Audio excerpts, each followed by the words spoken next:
Hi, I'm RG Skadberg, attorney with CCSK Law, and thank you for downloading the guide, Now What to Do When Someone Dies. Now, the guide is in a linear order of time that you want to follow. However, I wanted to highlight a few of the points in videos to help you understand why these things are important. Well, if you look at the guide, talking to an attorney is down the line a little bit. It's important to understand that when you do talk to attorneys, there are some things you want to know. First of all, attorneys charge different fees for administration, whether it's a small estate administration, whether it's a probate administration, or a trust administration.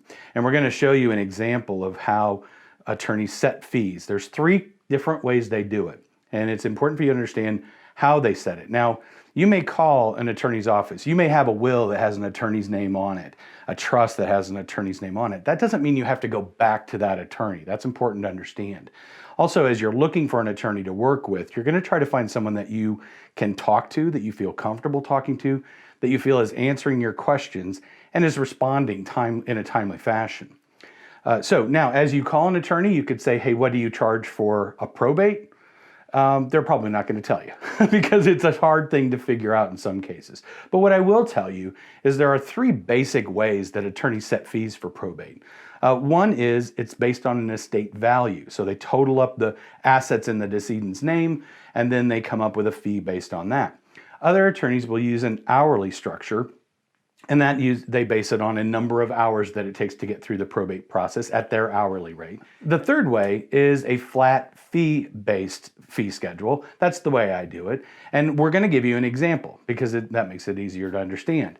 For our example, we're going to look at an estate, and this is a reasonably structured estate that we might see in our area. A $500,000 estate of probatable assets. Now, this is a probate that we're going to try to do under an unsupervised, uncontested probate. That means the court is not going to be involved in everything, and the different members of the family or heirs are not going to contest things in court. So in the first example we're going to look at is it's a $500,000 estate made up of the things that you see there.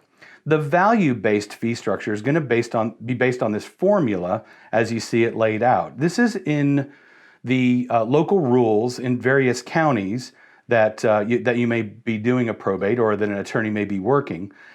If you look at the actual court rules, this 642 or 6431 formula is based on a supervised max rate that can be charged. The challenge is, or the problem that you might bump into, is that some attorneys use it as the starting point for fee setting. And so this is an example of what an attorney might do to come up with a fee. Now, to do you a favor, the attorney might say, now this is what I could charge, but I'll discount it to $15,000 or $12,000. So it looks like you're saving money.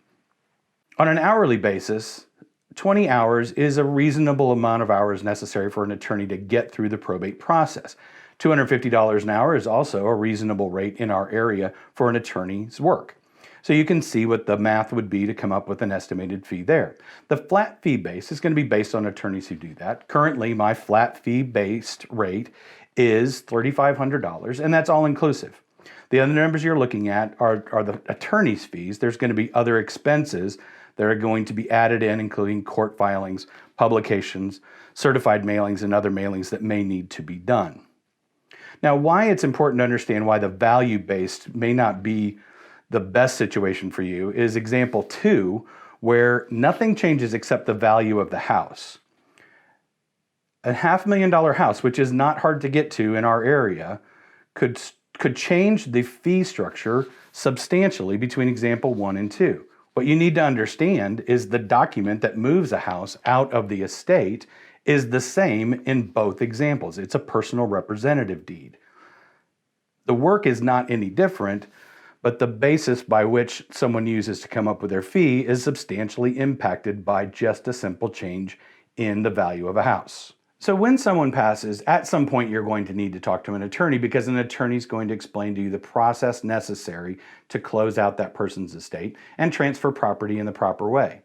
So that if we have to go through probate, you'll need an attorney, but you won't know if you have to go through probate until you probably talk through the process with an attorney. Again, just because a will has an attorney's name on it doesn't mean you have to go back to that attorney, but it might be someone to check in with. When you choose to work with an attorney, you want to look for a couple of different things. Again, responsiveness, as I've mentioned before, whether the person's answering your questions in a way that you understand them, you feel comfortable communicating with this person. And then third, understand what the person's fee structure is going to be based on. It can mean thousands of dollars difference in you settling out an estate. Be happy to help you. I don't charge for an initial consultation. If you just want to have some questions answered to understand what your options might be, give us a call, 219-230-3600. And you can also visit our website, ccsklaw.com.